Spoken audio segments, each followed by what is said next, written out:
Halo, Assalamualaikum. Waalaikumsalam. Salam.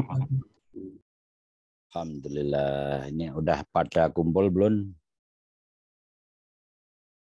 1, 2, 3, 4, 5, 6, 7. Baru 7 orang. Gimana, pada sehat?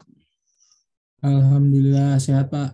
Ya, ini masih di kerjaan kantor atau sudah pada di rumah nih? Kantor, Pak. Yes. Baru sampai, Pak. Sampai malam. Luar biasa. Besok libur tapi ya? Libur, Pak. 2 hari. Ya Allah sih. Mudah-mudahan libur, Pak. Di saya nggak libur, Pak. Nggak libur, ya itu sedekah lah, sedekah tenaga. Sedekah tenaga atau karena kepepet? Kepepet, Pak. Kepepet. Oke, kita mulai ya. Nanti absennya di tengah-tengah aja lah. Kelihatannya kita minggu depan ini sudah puasa. Tadi saya WA dengan Pak Dekan. Nanti jamnya tetap nih puasanya. Mungkin pas kita batasin sampai berbuka puasa kali. Kira-kira seperti itu. Bisa juga sistem ngajarnya tidak harus online, kita diskusi melalui WA juga bisa. Ya, jadi dituntut untuk kreativitas karena bulan puasa ada 4 minggu ya, 4 pertemuan nih. Dan saya yakin rekan-rekan kalau yang di perjalanan itu menjelang buka ini udah nggak konsen. Apalagi yang puasa-puasa gitu paling kelihatan lesu kan gitu. Seharusnya puasa itu sambil kuliah itu hikmahnya banyak itu, ibadahnya kan. Oke, kita mulai. Bismillahirrahmanirrahim. Assalamualaikum warahmatullahi wabarakatuh. Salam sejahtera untuk kita semua. Sebelum kita mulai, marilah kita berdoa menurut agama dan keyakinannya masing-masing agar proses belajar mengajar yang akan kita laksanakan ini berjalan dengan lancar. Tidak ada gangguan sinyal dan seterusnya. Berdoa mulai. Bismillahirrahmanirrahim.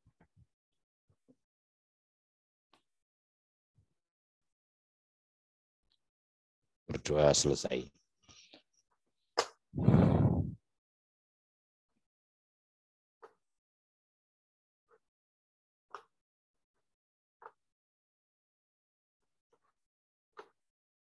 Kelihatan ya?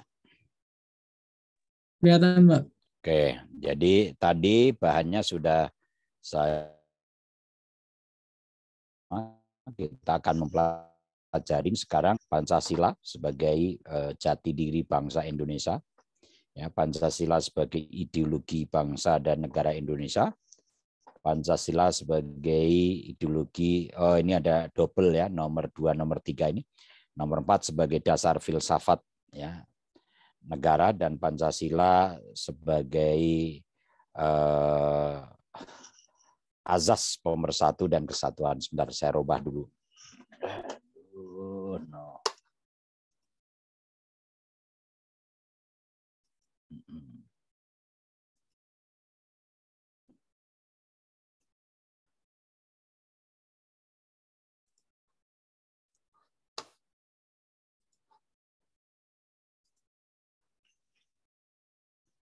Jadi kalau kita perhatikan ya, jadi ada yang menyampaikan bahwa berbagai macam pengertian, kedudukan, dan fungsi Pancasila yang masing-masing itu harus dipahami sesuai konteksnya. Misalnya Pancasila sebagai pandangan hidup bangsa, sebagai dasar filsafat negara Republik Indonesia, sebagai ideologi bangsa dan negara Indonesia, dan juga masih banyak kedudukan dan fungsi Pancasila lainnya. Hampir seluruh kedudukan dan fungsi Pancasilanya bukan tidaklah berdiri sendiri-sendiri, ya. Melainkan Pancasila ini dikelompokkan, ya. Kalau kita perhatikan ada dua kedudukan dan fungsi Pancasila, ya, yaitu sebagai dasar filsafat negara dan sebagai pandangan hidup bangsa. Ya. Jadi kelompoknya adalah sebagai dasar filsafat negara dan sebagai pandangan hidup bangsa. Jadi sebelum dirumuskan, ya, dan disahkan sebagai dasar filsafat negara atau nilai-nilai yang telah ada pada bangsa Indonesia yang merupakan pandangan hidup, yaitu berupa nilai-nilai adat istiadat dan kebudayaan, serta sebagai kausa materialis, ya, Pancasila. Dalam pengertian inilah maka Pancasila, ya, sebagai jati diri bangsa Indonesia. Jadi setelah bangsa Indonesia mendirikan negara, ya, maka oleh pembentuk negara, oleh founding father kita, ya, Pancasila disahkan, ya, disahkan menjadi dasar negara Republik Indonesia. Nah, sebagai, ya, bangsa dan negara Indonesia yang memiliki ciri-ciri yang dianggap paling sesuai dan benar, sehingga segala cita-cita, gagasan-gagasan, ide-ide tertuang dalam Pancasila. Maka dalam pengertian Pancasila berkedudukan sebagai ideologi bangsa dan negara dan sekaligus sebagai azas mempersatukan, ya, persatuan dan kesatuan bangsa dan negara. Dengan demikian Pancasila sebagai dasar filsafat negara. Jadi secara objektif diangkat dari pandangan hidup yang sekaligus juga filsafat hidup bangsa Indonesia yang telah ada dan sejarah bangsa Indonesia. Itu kira-kira pembukaannya. Nah, kalau kita perhatikan Pancasila sebagai jati diri bangsa, ya, proses, ya, terjadinya, ya, proses terjadinya Pancasila tidak serta-merta, ya, tidak serta-merta atau tidak seperti ideologi-ideologi bangsa lainnya yang merupakan di sini hasil dari mulai pemikiran-pemikiran para pendiri kerajaan atau seorang raja. Jadi kalau di kerajaan-kerajaan, ya, yang nentuin, ya, dasar kerajaannya adalah seorang raja. Tapi Pancasila ini menjadi jati diri bangsa, ya, ini melalui proses kausalita, ya, yaitu sebelum disahkan menjadi dasar negara, nilai-nilai Pancasila dalam kehidupan sehari-hari sebagai pandangan hidup bangsa dan sekaligus sebagai filsafat hidup bangsa Indonesia. Nah, dalam pengertian, ya, Pancasila sebagai, ya, pandangan hidup bangsa, ya, ada kausa material dari Pancasila itu sendiri. Apa itu pandangan dan filsafat hidup yang merupakan kristalisasi? Jadi merupakan suatu kumpulan-kumpulan dari nilai-nilai yang diyakini kebenarannya. Nah, jadi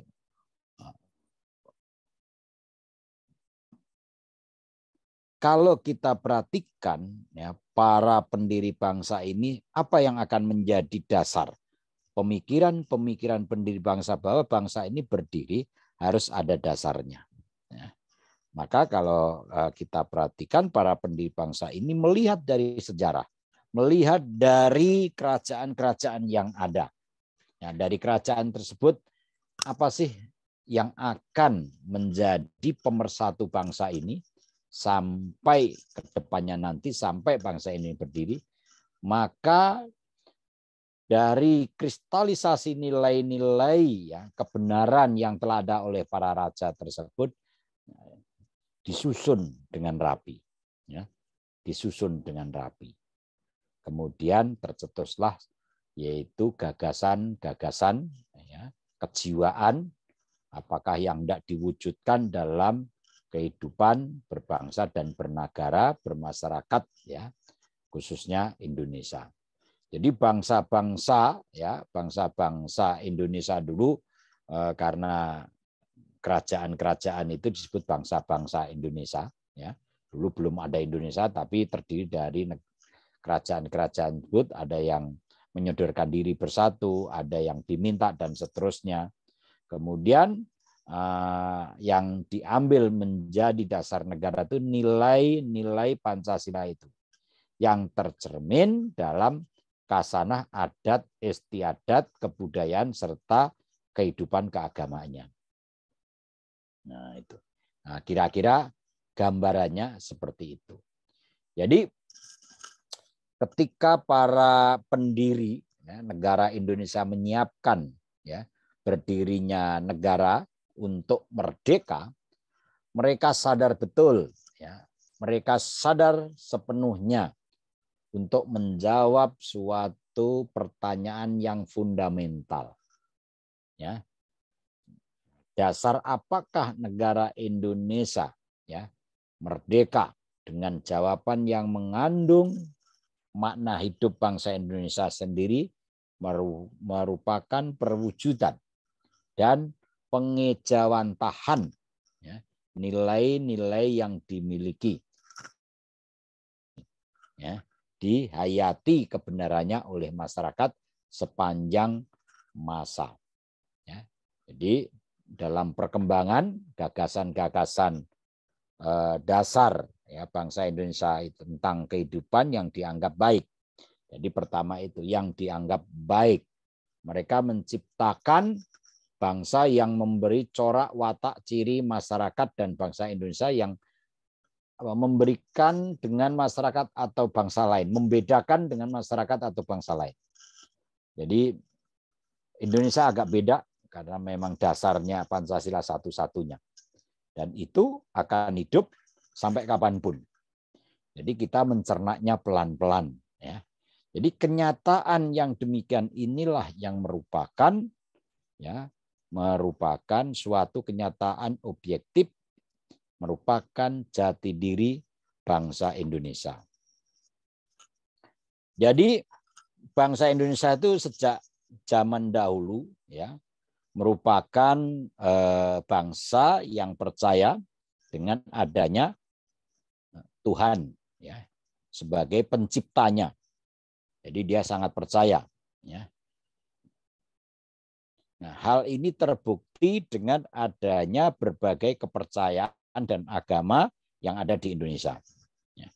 Nah, bukti sejarah yang menunjukkan manifestasi bangsa Indonesia, ya, atas kepercayaan kepada Tuhan Yang Maha Esa, antara lain kira-kira pada tahun 2000-an sebelum Masehi, yaitu zaman Neolitikum dan Megalitikum. Antara lain berupa menhir, yaitu sejenis tiang atau tugu atau tenger, ya, dari batu, ya, batu kubur, punden berundak-undak yang diketemukan di Paseman di pagunungan antara wilayah Palembang dan Jambi. Nah, di daerah Besuki juga ada, yaitu di Jawa Timur, Cepu, Cirebon, Bali, dan seterusnya. Jadi tanda-tanda itu zaman dulu bahwa masyarakat atau orang-orang sebelum Indonesia merdeka itu sudah percaya ada Tuhan, ada Sang Pencipta, Sang Yang Widi, ya, seperti itu. Nah, ada Sang Yang Tunggal, ada zat tertinggi, yaitu yang Maha Esa adalah Tuhan. Kira-kira seperti itu. Jadi bukan sekarang aja. Sekarang ada TikTok, ada Facebook, ada Twitter. Nah, jadi agama-agama saat itu dia mempercayai adanya Tuhan, adanya yang menciptakan. Tapi untuk mengeksplor diri itu dia menyembah, ya. Masih percaya ininya, menyembah dengan berhala-berhala tersebut. Nah, kalau di Kalimantan di sana, ya, Kalimantan itu ada tuh Kalimantan, Sang Hyang, ada Jawa, ada Ompu Debora, ya. Kemudian ada Atala Jati Nasional dari Batak, ya. Nah, itulah yang mencerminkan bahwa bangsa tersebut, ya, percaya, ya, orang-orang tersebut, masyarakat tersebut percaya adanya Tuhan, adanya Sang Pencipta. Hanya belum secanggih, belum tersusun rapi sebagaimana dimaksud di dalam Pancasila. Ini cikal bakal. Nah, kira-kira seperti itu. Jadi kalau kita perhatikan, ya, yang dilakukan manusia Indonesia tidak hanya untuk kepentingan sendiri, melainkan juga demi kepentingan manusia lain dan masyarakat, dan mengabdikan kepada Tuhan Yang Maha Esa. Ini dulu manusia ini belum punya Pancasila. Ya, Indonesia belum ada Pancasila. Ini adalah budaya, adat istiadat. Jadi Pancasila itu tidak serta-merta langsung ditulis Pancasila, tapi ini dipelajari dari Sabang sampai Merauke. Ini orang ngapain?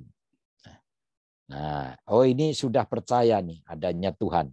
Ini percaya adanya Sang Pencipta. Maka nanti akan menjadi dasar, itulah ketuhanan yang Maha Esa.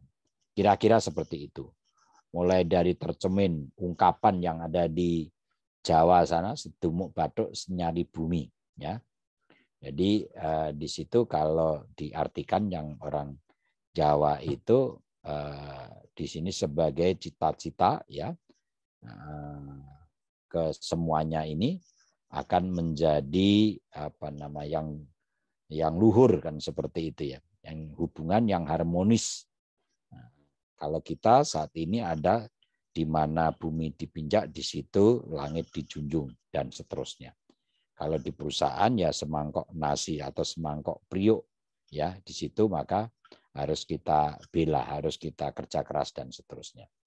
Lah, dari selain ungkapan-ungkapan yang menggambarkan akan hubungan antara manusia dengan zat, ya, yang Maha Kuasa, ya, antara lain bahwa orang-orang contohnya yang meninggal dunia itu disebut berpulang atau kembali kepada Sang Penciptanya, itu sudah diungkapkan sejak lama, seperti itu. Jadi cita-cita dan kesatuan tercermin dalam berbagai ungkapan dalam bahasa-bahasa daerah di seluruh Nusantara. Contohnya sebagai budaya bangsa, seperti pengertian-pengertian atau ungkapan-ungkapan tanah air sebagai ekspresi pengertian persatuan antara tanah air, ya, kesatuan wilayah yang terdiri atas pulau-pulau, lautan, udara, tanah, tumpah darah, yang merupakan persatuan antara manusia dan alam sekitarnya. Maka kesatuan antara orang dan bumi, ya, tempat tinggalnya, ini Bhinneka Tunggal Ika, yang merupakan, ya, ungkapan atau cita-cita manusia dan persatuan sekaligus perwujudan dari cita-cita persatuan kesatuan, ya. Jadi cita-cita bangsa Indonesia. Jadi kalau di sejarah tercatat itu adanya kerajaan yang dapat digolongkan yang bersifat nasional, seperti Sriwijaya dan Mojopahit. Nah, itu kira-kira kalau kita gambarkan dari awal seperti itu. Jadi cita-cita ya, cita-cita kesatuan tercermin dalam berbagai ungkapan tadi ya, itu menggambarkan biarpun kita ini berbeda-beda ya, adat istiadatnya, budayanya dan seterusnya itu sudah ada. Nah, maka muncul bahasa Sang Sekerta Bhinneka Tunggal Ika, biarpun berbeda-beda tetap satu jua. Nah, itu pemikiran-pemikiran itu muncul ya dari berbagai daerah-daerah kerajaan-kerajaan yang ada di Nusantara untuk membuat rangkaian atau menyusun rangkaian kata-kata apa yang akan menjadi dasar itu ya tidak semudah yang kita pikirkan. Langsung tiba-tiba ya langsung Pancasila, enggak seperti itu. Itu memerlukan konsep, memerlukan pemikiran oleh para pendiri bangsa.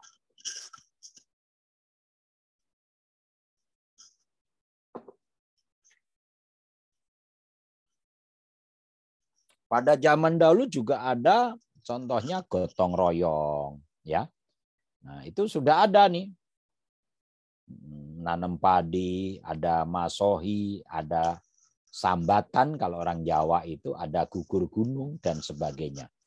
Nah, itu menggambarkan cita-cita, mengungkapkan cita-cita kerakyatan, kebersamaan dan solidaritas sosial. Tapi akhir-akhir ini bergeser.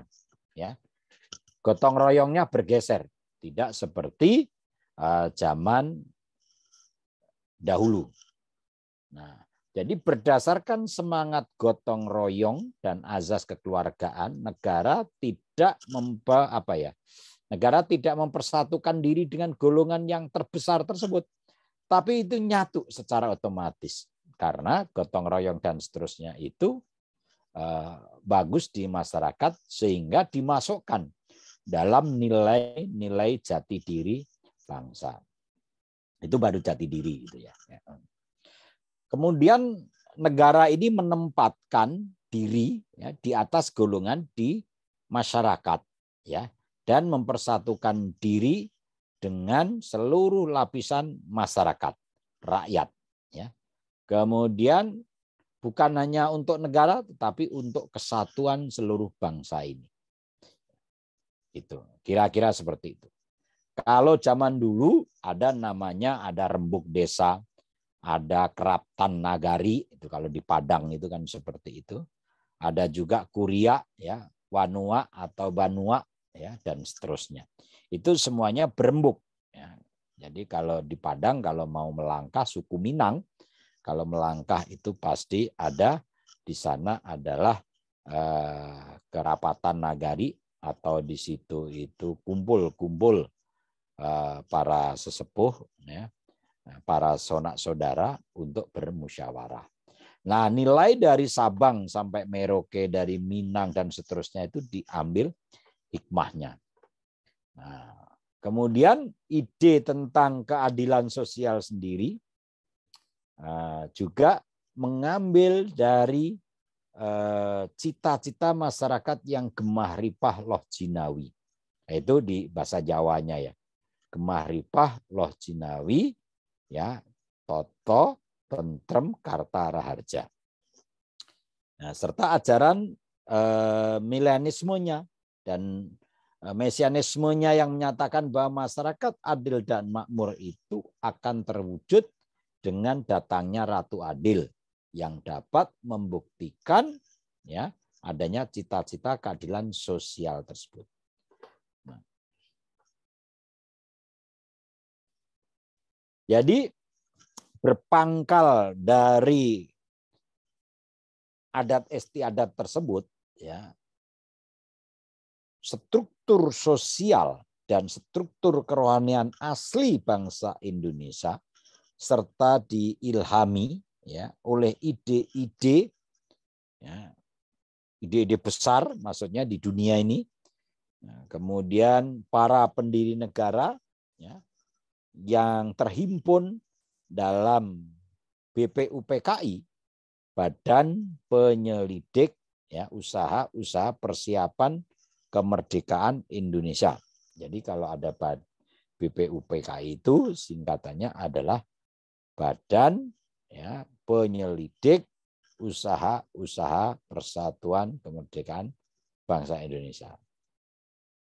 Nah, kalau itu BPUPKI. Kemudian ada panitianya. Setelah ada Badan Penyelidik Usaha-Usaha Persiapan Kemerdekaan Indonesia, ada panitianya.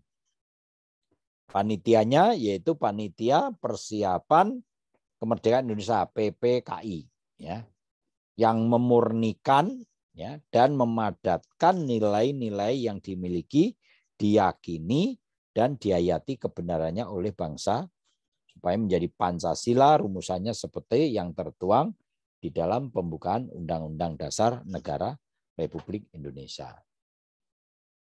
Nah, kira-kira seperti itu. Jadi kalau kita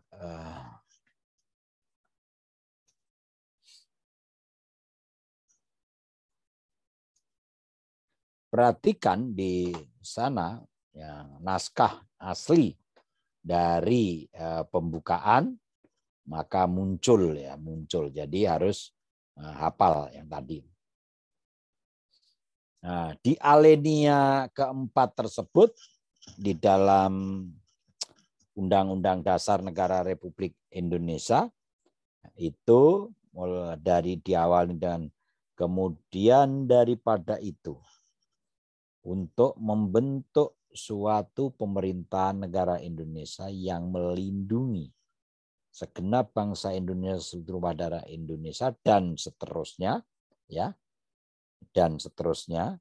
dalam suatu undang-undang yang berbentuk susunan negara, yang berbentuk dalam suatu susunan negara Republik Indonesia yang berkedudukan dengan berdasar, ada kata-kata dengan berdasar ketuhanan yang Maha Esa, kemanusiaan yang adil dan beradab, dan seterusnya sampai yang terakhir adalah keadilan sosial bagi seluruh bangsa Indonesia. Oleh sebab itu kalau ditanya apakah Undang-Undang Dasar tersebut bisa diamandemen khusus untuk pembukaan, tidak boleh. Karena pembukaan ini memuat dasar negara. Tapi kalau pasal-pasalnya boleh. Kira-kira seperti itu. Nah, itu namanya amandemen undang-undang. Sudah pernah diamandemen 4 kali. Nah, kita menginjak Pancasila sebagai ideologi bangsa dan negara. Apa itu pengertian ideologi? Jadi, ideologi ini berasal dari kata idea, yang berarti gagasan, konsep atau pengertian atau dasar, cita-cita. Nah, itu idea. Kemudian logos yang berarti ilmu. Berarti di situ idea berasal dari kata Yunani eidos yang artinya bentuk dan edein yang artinya melihat. Maka secara harfiah ideologi berarti ilmu pengetahuan tentang ide-ide. Nah, kira-kira seperti itu. Jadi ajaran tentang pengertian dasar. Jadi pengertian dasar. Dalam pengertian sehari-hari, idea misalnya dengan cita-cita. Jadi cita-cita yang dimaksud adalah cita-cita yang bersifat tetap, yang harus dicapai. Sehingga cita-cita yang bersifat tetap itu sekaligus merupakan dasar pandangan atau paham.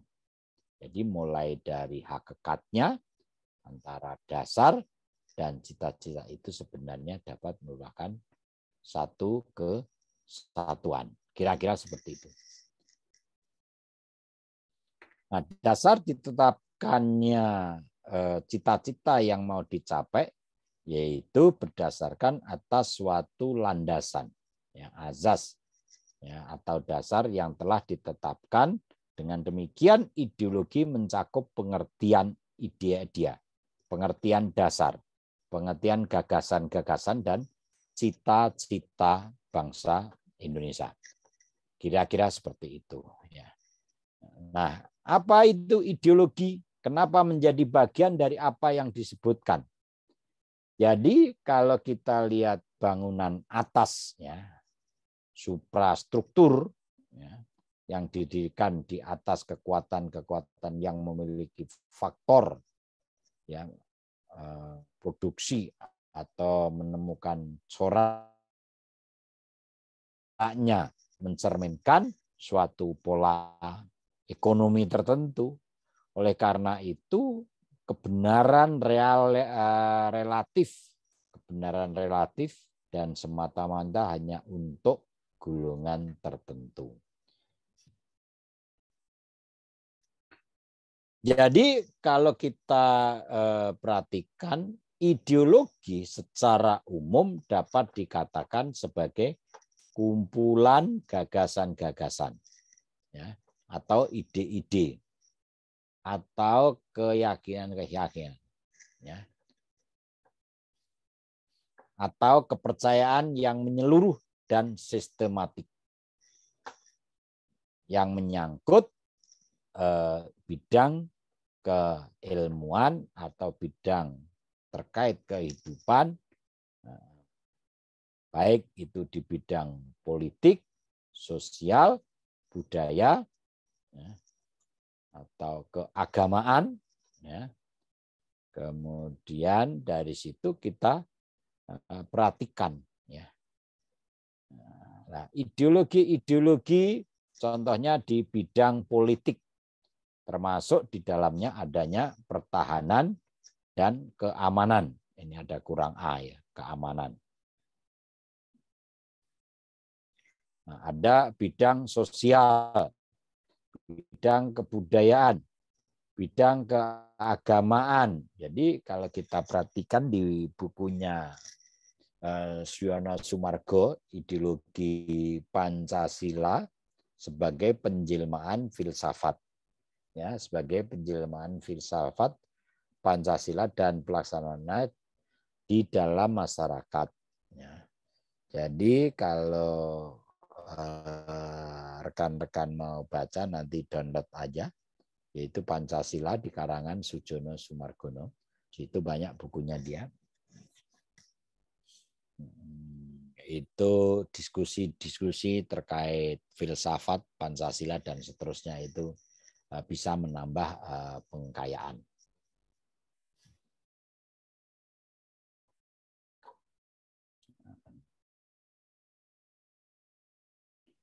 Nah, Pancasila tadi sebagai ideologi. Nah, ideologi itu ada ideologi terbuka dan ada ideologi tertutup. Ideologi sebagai suatu sistem pemikiran, ya, pemikiran atau sistem of thought. Maka ideologi tersebut terbuka itu merupakan suatu sistem pemikiran terbuka. Sedangkan ideologi tertutup itu merupakan suatu sistem pemikiran tertutup. Jadi suatu ideologi tertutup dapat dikenali dari beberapa ciri-ciri. Nah, kalau ideologi itu bukan cita-cita beberapa ciri khas, ya, ideologi itu bukan cita-cita yang suatu kehidupan dalam masyarakat, melainkan merupakan cita-cita satu kelompok orang yang mendasari suatu program untuk mengubah dan membarui masyarakat. Nah, dengan demikian, ya, menjadi ciri ideologi tertutup bahwa atas nama ideologi dibenarkan pengorbanan yang dibebankan kepada masyarakat. Demi ideologi masyarakat harus berkorban, dan kesediaan itulah untuk memenuhi kepercayaan ideologi para warga masyarakat serta kepercayaan masing-masing sebagai warga masyarakat. Jadi kalau kita perhatikan, jadi suatu, ya, atau sesuatu yang berlaku bagi ideologi tertutup, ya, berlaku bagi ideologi terbuka, yang mana ciri-ciri ideologi terbuka adalah bahwa nilai-nilai, ya, dan cita-cita tidak dipaksakan dari luar, melainkan digali dan diambil dari suatu kekayaan rohani, moral, budaya, ya oleh masyarakat itu sendiri. Nah, kira-kira seperti itu. Nah, kalau ideologi terbuka tidak hanya dapat dibenarkan, ya, melainkan dibutuhkan, ya, kiranya dalam suatu sistem politik yang tidak ideologis, ya, dalam artian merupakan ideologi tertutup. Ya. Jadi kita akan menemukan bahwa penyelenggara negara berdasarkan pandangan-pandangan dan nilai-nilai dasar tertentu. Ya. Dan nilai dasar-dasar tertentu. Akan tetapi dalam kenyataan negara atau undang-undang memuat bagaimana atau bagian mana yang merumuskan dasar normatif itu. Jadi kalau kita perhatikan dari dasar, ya, dari dasar tentu membawa kebanyakan negara ini undang-undang, ya, khususnya konstitusi itu memuat bagian yang merupakan dasar normatif. Ya. Jadi dasar normatif itu dapat pula disebut dasar filsafat negara yang diperlukan sebagai, ya, landasan untuk penyelenggaraan negara. Itulah kira-kira seperti itu.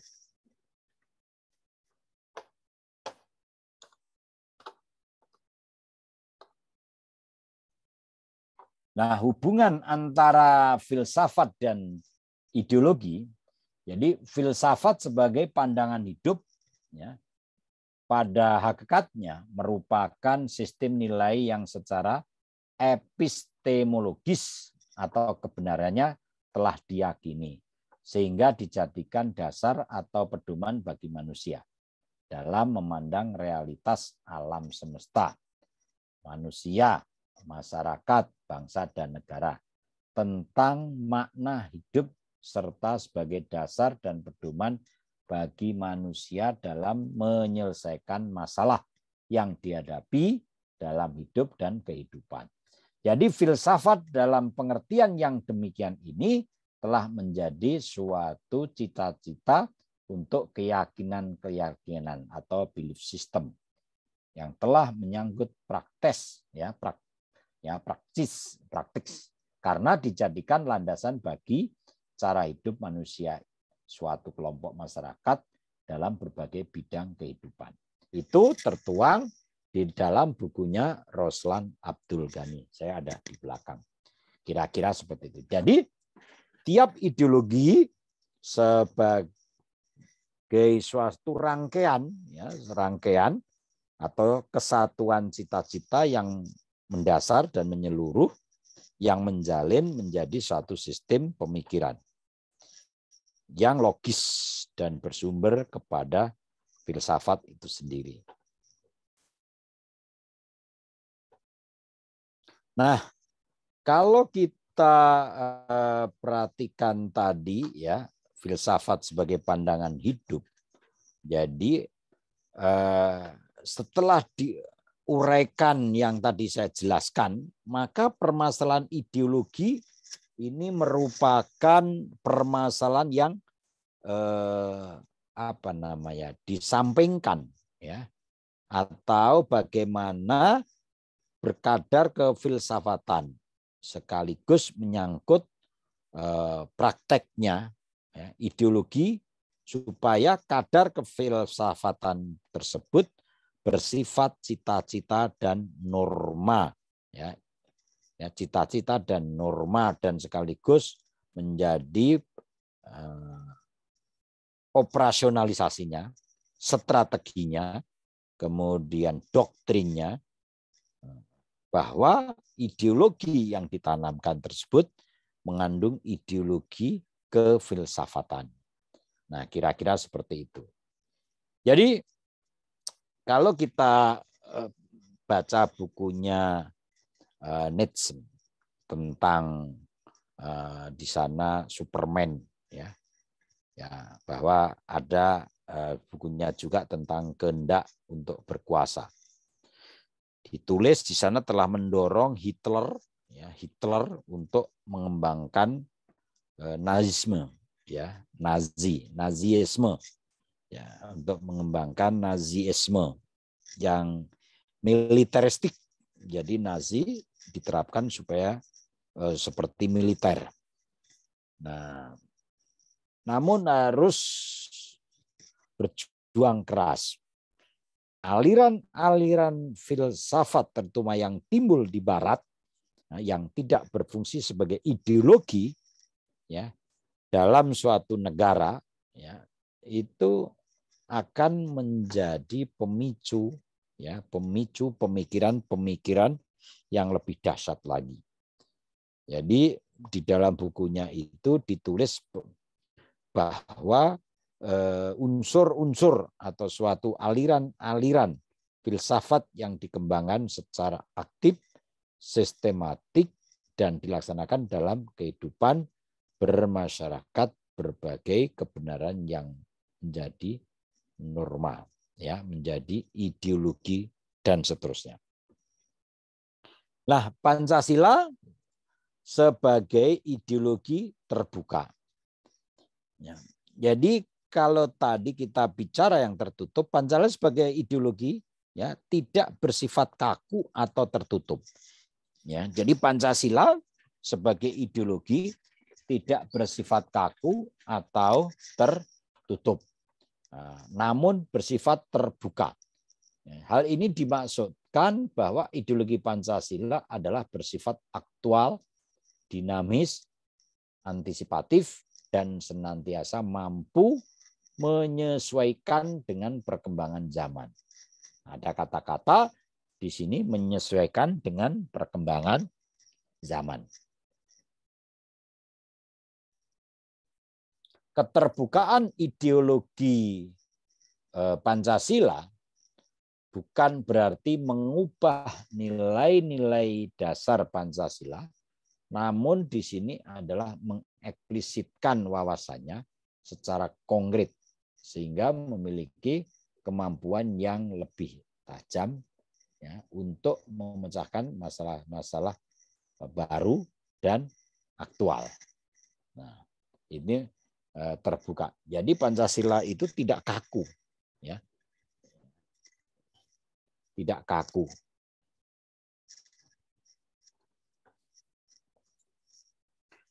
Nah, kemudian eksplisitas dilakukan dengan menghadapkannya pandangan hidup sebagai masalah yang selalu, ya, silih berganti.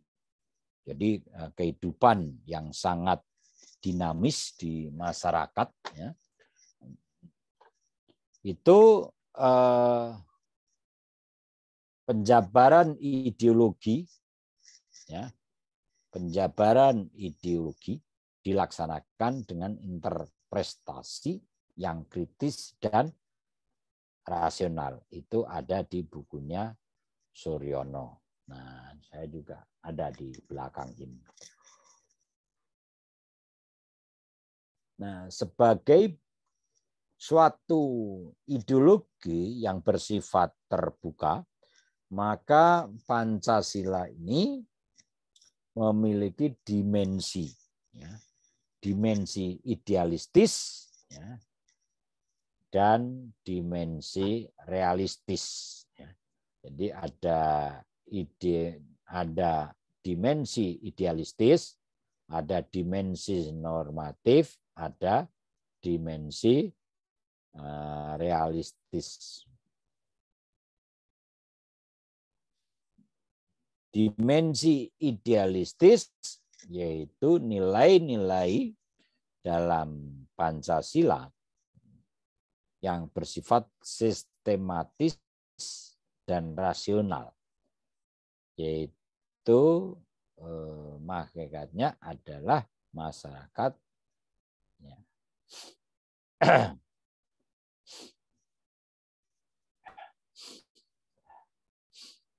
Jadi dasar yang terkandung dalam Pancasila tersebut yang sistematis dan rasional Hakikatnya nilai-nilai yang terkandung dalam 5 sila Pancasila, maka dimensi ide, ya, ada kata-kata ide ketuhanan, ya, kemanusiaan, persatuan, kerakyatan, dan keadilan. Ini awalnya baru ide. Tetapi karena ini idealistisnya seperti itu, maka 5 sila tersebut dapat mengakomodir seluruh kehidupan dari zaman itu, waktu mau dikukuhkan menjadi dasar negara, yang mengambil dari nilai-nilai adat istiadatnya dari orang-orang terdahulu, masih zaman kerajaan, ya. Sehingga Pancasila bersumber pada nilai-nilai filosofis, yaitu filsafat Pancasila. Oleh karena itu, dalam setiap ideologi yang bersumber pandangan hidup nilai-nilai filsafat atau filosofis, ini kadar dan kualitas idealisme yang terkandung dalam ideologi Pancasila mampu memberikan harapan, optimis, ya, serta mampu mengunggah motivasi yang dicita-citakan. Itu bukunya Kunto Wibisono. Sekarang kalau kita melihat dimensi normatif, nilai-nilai yang terkandung, ya, dalam Pancasila perlu dijabarkan dalam suatu sistem norma, ya. Sistem norma sebagai terkandung dalam pembukaan Undang-Undang Dasar Negara Republik Indonesia tahun 1945. Yang memiliki kedudukan tertinggi dalam tertib hukum Indonesia. Jadi Pancasila itu sebagai sumber segala sumber hukum. Tuh. Sebagai sumber tertinggi. Jadi kalau di dalam norma-norma tidak ada, kita kembali lagi ke Pancasila. Di sana kita terjemahkan apa yang menjadi kebuntuan norma itu akan terjawab.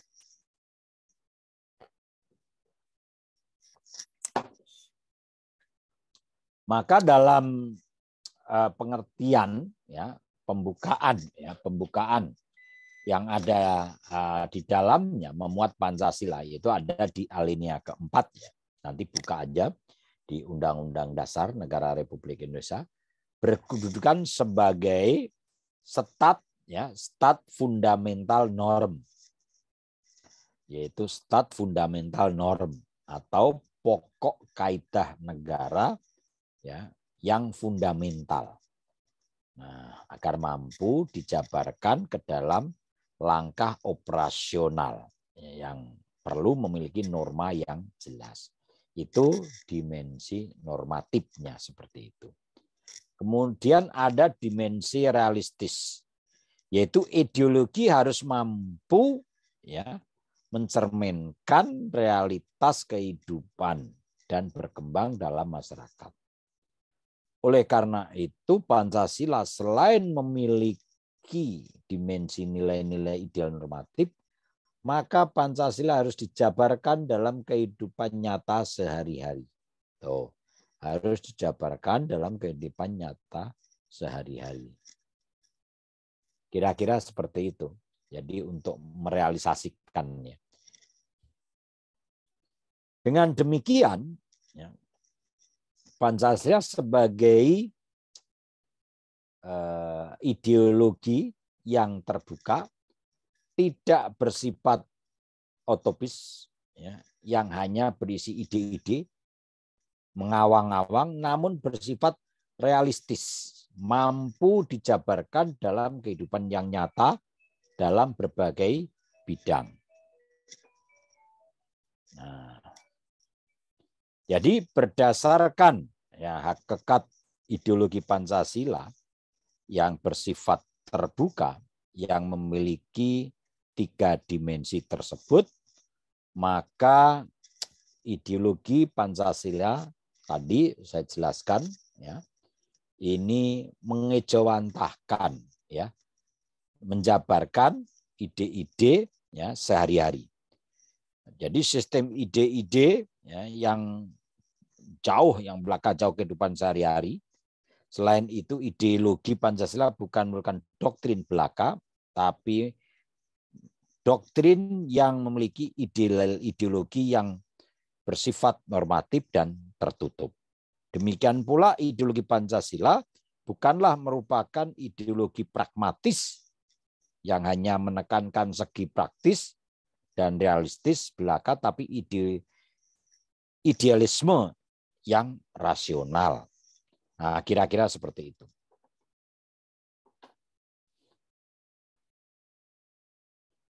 Nah, Pancasila sebagai ideologi terbuka, Pancasila sebagai dasar, ya, sebagai dasar filsafat negara. Secara yuridis tadi telah saya sampaikan, Pancasila ini sebagai dasar tertuang dalam pembukaan Undang-Undang Dasar Negara Republik Indonesia 1945 alinea yang keempat yang berbunyi, maka disusunlah kemerdekaan, kebangsaan Indonesia, bla bla bla, yang berdasarkan di sini ketuhanan yang Maha Esa, kemanusiaan yang adil dan beradab, persatuan Indonesia, dan kerakyatan yang dipimpin oleh hikmat kebijaksanaan dalam permusyawaratan perwakilan. Nah, jadi melihat dan rumusan tersebut yang dimaksud dengan berdasar kepada ketuhanan yang Maha Esa, ya, contohnya. Jadi dalam pengertian sebagai dasar filsafat negara Indonesia. Nah, kira-kira seperti itu. Nah, Pancasila ini merupakan filsafat negara, azas kerohanian negara, pandangan hidup dan filsafat hidup. Nah, berdirilah, jadi dasar berdirilah bangsa Indonesia dengan azas politik negara atau kenegaraan, yaitu berupa republik yang berkedaulatan rakyat.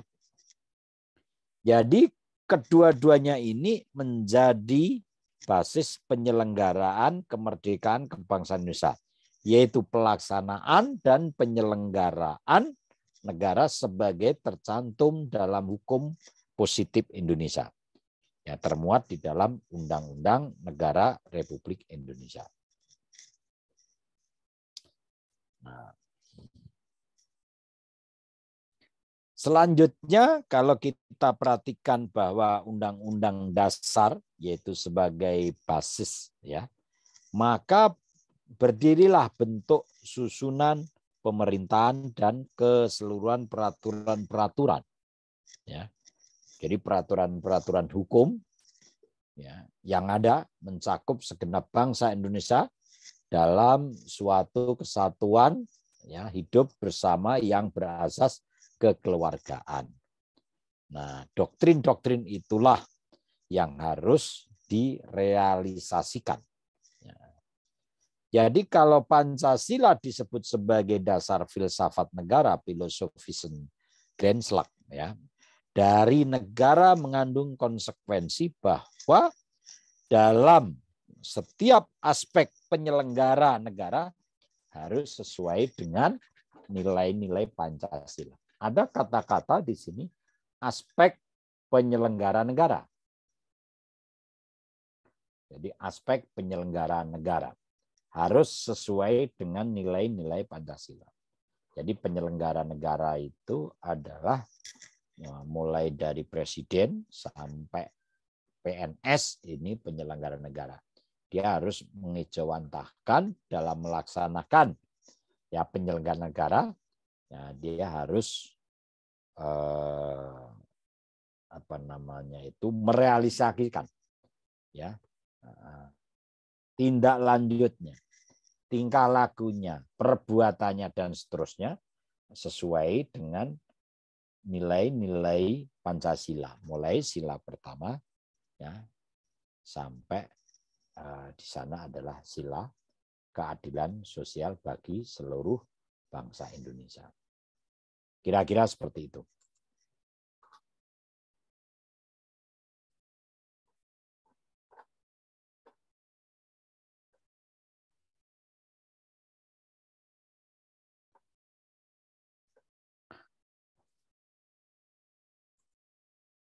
Nah, kemudian kalau kita perhatikan dalam pengertian Pancasila berkedudukan sebagai sumber dari segala sumber hukum di Indonesia.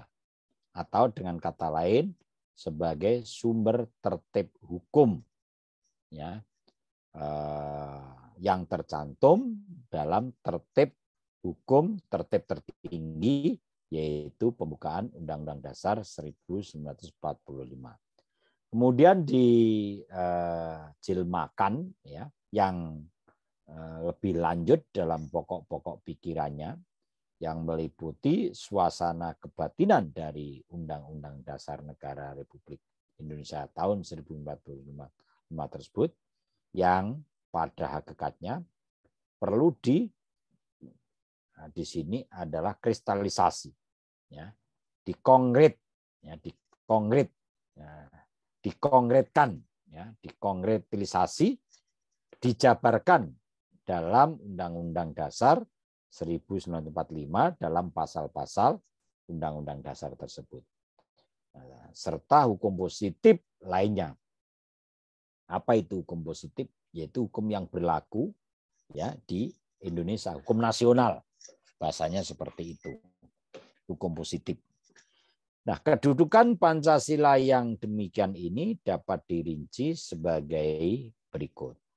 Pancasila adalah merupakan sumber dari segala sumber hukum, sumber tertib hukum di Indonesia.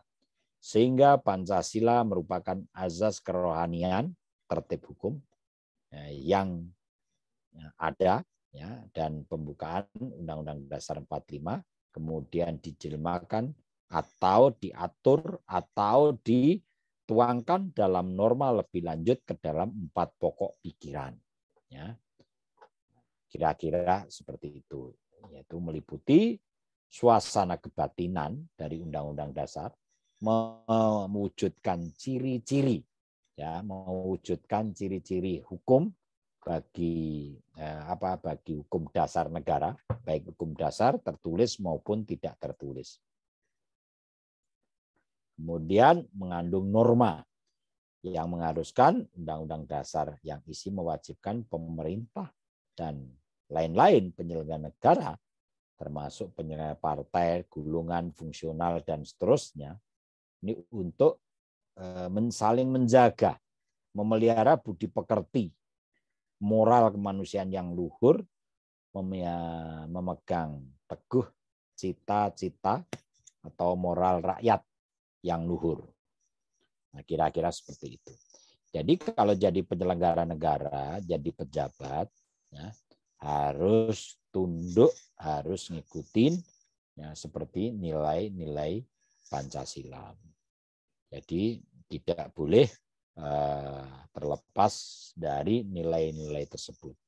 Sekarang baru marak ya dengan adanya medsos, ya, TikTok, Instagram dan seterusnya, dan tidak bisa penyelenggara negara itu oknum-oknum tidak dapat menjaga atau tidak dapat di situ sabar menjaga pola pikir pribadi hedonisme, sehingga banyak pejabat-pejabat yang dinilai kurang elok, tidak mengejawantahkan, menjelmakan Pancasila.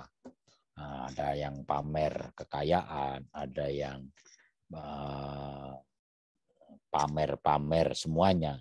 Sehingga dari nilai Pancasila, ketuhanan yang Maha Esa, sampai keadilan sosial bagi seluruh bangsa Indonesia itu tidak ada di sana di dalam hatinya penyelenggara negara. Nah inilah. Jadi kalau negara itu bertindak ya itu sudah sewajarnya karena Pancasila sebagai dasar ini para penyelenggara negara mempunyai konsekuensi harus benar-benar mengamalkan ya merealisasikan dari nilai-nilai kelima Pancasila. Yang Pancasila merupakan sumber semangat bagi Undang-Undang Dasar 1945 bagi para penyelenggara negara, para pelaksana pemerintahan. Jadi ada kata-kata pemerintahan.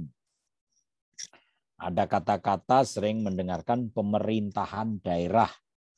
Ya, ada pemerintahan pusat. Kalau pemerintahan itu ya presiden ya bersama menteri ya bersama DPR.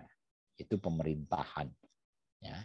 Pemerintah ya itu hanya presiden, DPR-nya enggak ada. Pemerintahan daerah itu kepala daerah ya. Kalau di provinsi ya gubernur bersama DPRD. Kalau di kabupaten ya bupati atau wali kota bersama DPRD tingkat kabupaten. Itu pemerintahan. Kalau pemerintahan hanya enggak ada, contohnya pemerintah daerah berarti ya gubernur atau wali kota atau bupati ya dan perangkatnya. Jadi menyebut ada pemerintahan, ada pemerintah sudah beda ya. Nah, ini ada ketambahan an. Juga para penyelenggara partai golongan fungsional. Jadi partai politik dan seterusnya itu tidak bisa dia semaunya, harus tunduk azasnya, ideologinya harus Pancasila. Seperti itu. Maka di luar ideologi Pancasila, partai politik yang berdiri itu dibubarkan, tidak boleh. Tidak boleh diloloskan menjadi peserta pemilu. Karena di dalam Undang-Undang Dasar Negara Republik Indonesia sudah sebutkan. Dasar pendirian partai tersebut adalah ideologinya, landasannya, dasarnya Pancasila. Nah itu, kira-kira seperti itu. Nah, kemudian Pancasila sebagai azas pemersatu, ya pemersatuan dan kesatuan bangsa Indonesia. Jadi tadi sudah saya sampaikan bahwa Pancasila ini sebagai dasar filsafat negara Indonesia. Nilai-nilai yang nilai-nilainya yang telah ada pada bangsa Indonesia sejak zaman dahulu ya. Sejak lahirnya bangsa Indonesia sebelum proklamasi 17 Agustus 1945 itu sudah ada. Namun demikian keberadaan bangsa Indonesia ini sebagai suatu bangsa yang hidup ya. Bangsa yang mandiri di antara bangsa-bangsa lain di dunia. Jadi bukanlah semata-mata ditentukan oleh ciri-ciri etnis belaka melainkan oleh sejumlah unsur khas yang ada pada bangsa-bangsa yang membedakannya dengan bangsa-bangsa lain. Itulah bangsa Indonesia yang beribu-ribu kebudayaan, beribu-ribu adat istiadat, suku dan seterusnya. Ya. Kira-kira seperti itu. Kemudian, nah, kalau kita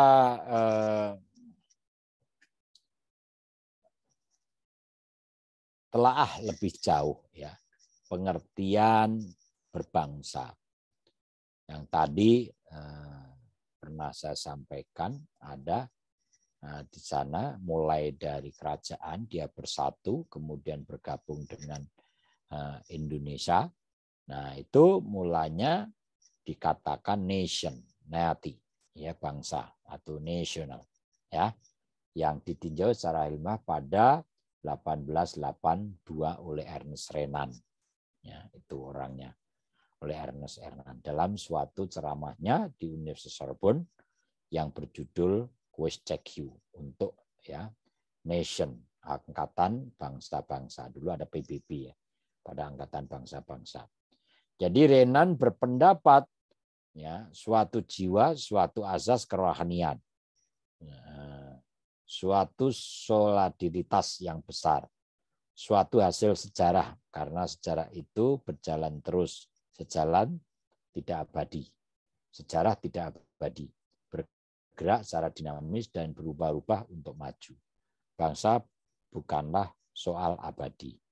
Itu adalah yang disampaikan Birinan dalam acara yaitu PBB, yaitu Persatuan Bangsa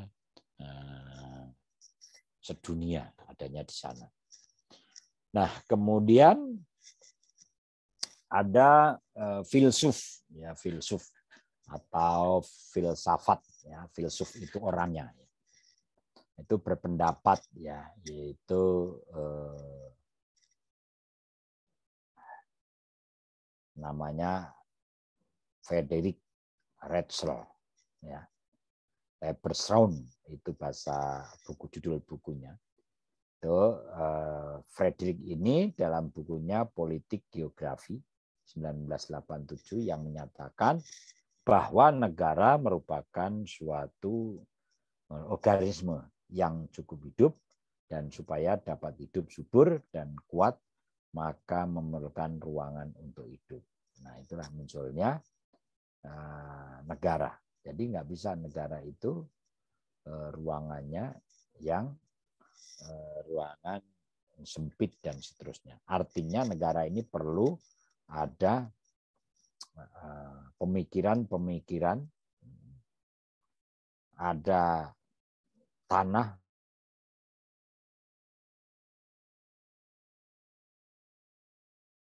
luasnya yang besar dan seterusnya, karena di situ akan tumbuh, ya, akan tumbuh menjadi kehidupan dari rakyatnya oleh bangsa-bangsa itu sendiri. Nah, bagi bangsa Indonesia, jadi suatu bangsa memiliki ciri-ciri sebagai berikut. Dilahirkan dari satu nenek moyang, sehingga kita memiliki kesatuan daerah, ya. Kesatuan darah, kesatuan daerah. Dilahirkan dari satu nenek moyang sehingga kita memiliki kesatuan darah.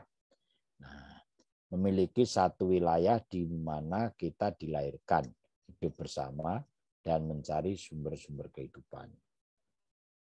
Nah, memiliki kesamaan,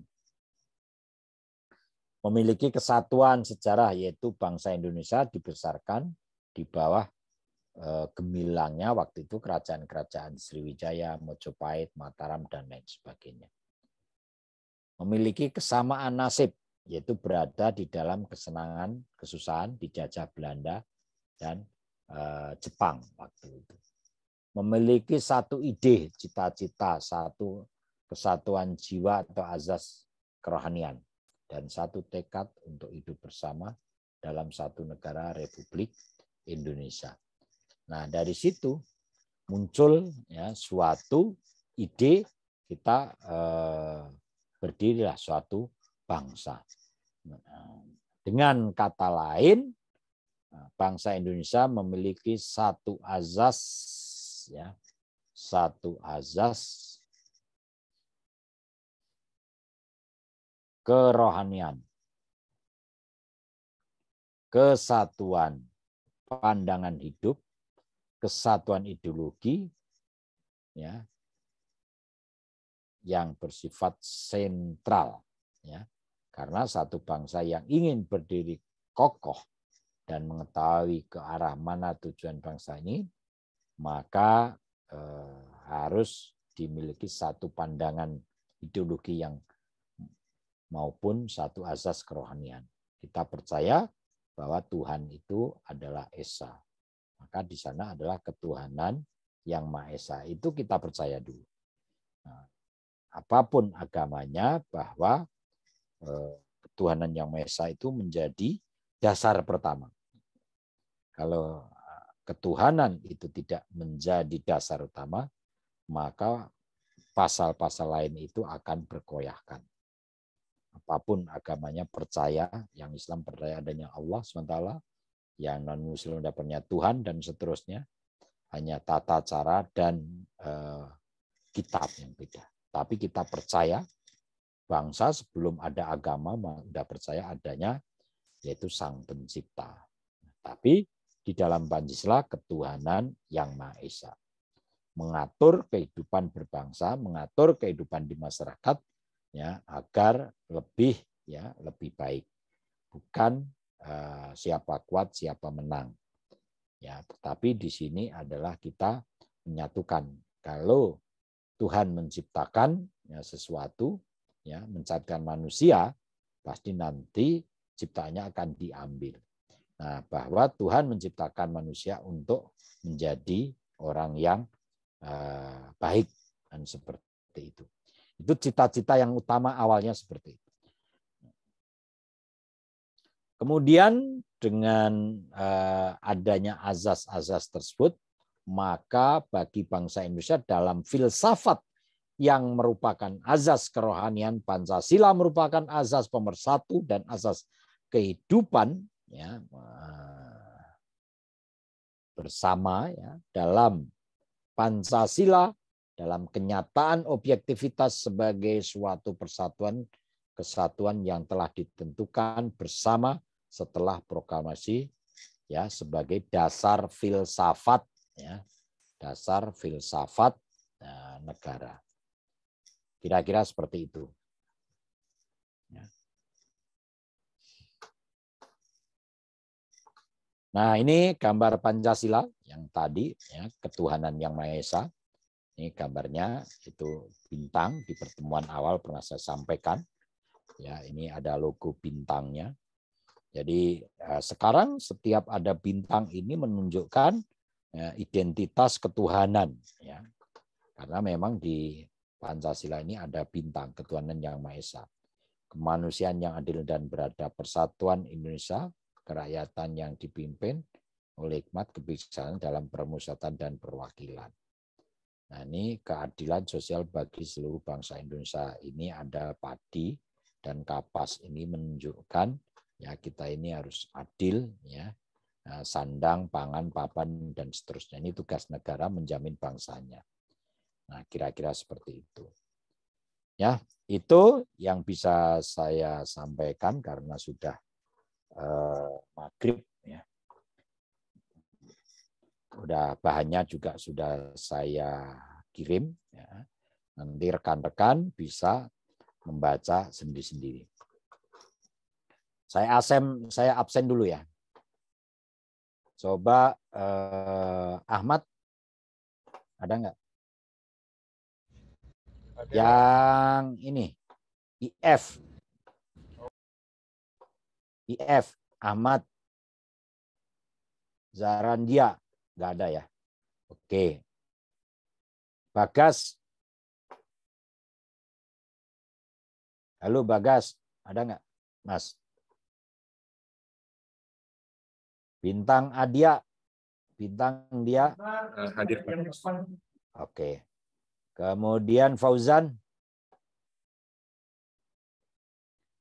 Irfan, Maulana, ada nggak? Raihan, Al-Ghifari. Hadir, Pak. Oke.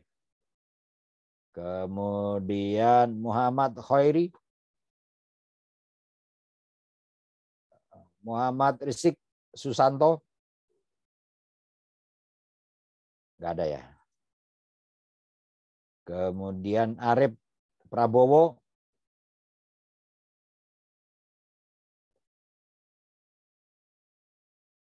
Bagas Pangestu. Hadir, Pak. Oke. Usama Putra Aditya. Hadir, Pak. Oke. Yang belum siapa tadi? Halo, Pak. Siapa? Muhammad Rizik Susanto, Pak. Oke, Muhammad Rizik Susanto. Sebentar. Oke, hadir. Ada lagi yang kelewat, Mas? Muhammad Khairi. Saya Pak Ramadian. Siapa? Zaradian Moko. Ramadian Pak. Ramadian. Ramadian. Oke. Saya belum Pak. Siapa? Febrian Dio Prastio Ini ya, yang IF ya. Oh, IF belum. Oh ini TI, IF dulu. IF dulu. Oh, oke, Pak. Oke, baru saya ambil absen Periksa yang Ditya Pratama, Pak. yang Pratama ya. Sebentar. Ini IF ya. Iya, Pak. Sebentar. Putra Pratama udah saya absen. Oke, kemudian Arif Prabowo Sulistyo IF. Oke, kita Sepertinya dari awal semester dari semester 2 ini nggak ada ya? belum hadir, Pak. Waduh, sayang itu. Kuliah nggak pada hadir. Oke. Kemudian yang SI. Abdurrahman. Izin Pak. Halo? Irfan Maulana. Irfan hadir Pak. Itu yang IF ya? Informatika, Pak. Informatika Maulana. Oke. Sebentar. Ini kalau nggak hadir nanti. Oke, kita lanjut ke SI. Abi Sopyan. Hadir, Pak. Oke. Afrizal Adiputra. Arya Davin. Hadir, Pak. Dwi Aji Pangestu. Hadir, Pak. Satrio Triwibowo.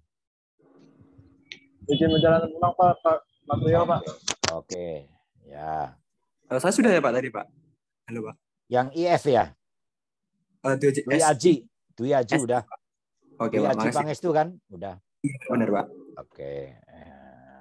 Ini sambil saya cek aja nih, saya buat sistem.